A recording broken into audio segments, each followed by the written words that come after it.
check in 13 First Alert Chief Meteorologist Brian Schofield. We just can't escape those winds these days. Right. We got a mixed bag. We have winds. We have a little green behind me. See that?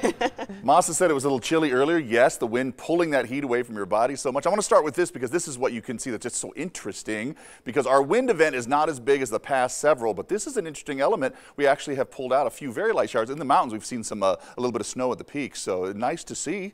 I mean, help settle some of the dust a little bit. Not all that hitting the ground, I'll tell you that, but this is the way it looks like.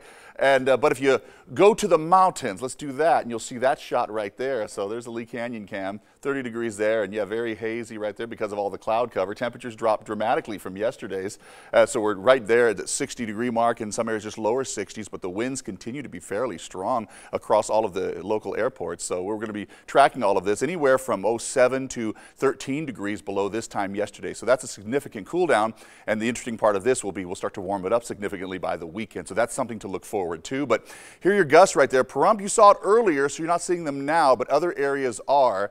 And 30, 40 mile per hour gusts, obviously you've seen that earlier, but these are our current gusts. So a pretty good breeze out there to say the least.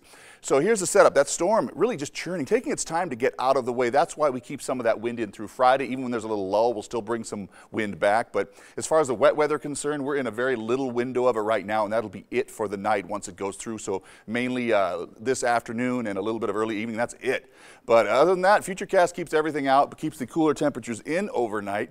Plan on 49 in Southern Highlands and 52 at McCarran for tonight. So we'll see those numbers. But look how quickly we warmed things back up into the 70s from just being in the lower 60s today.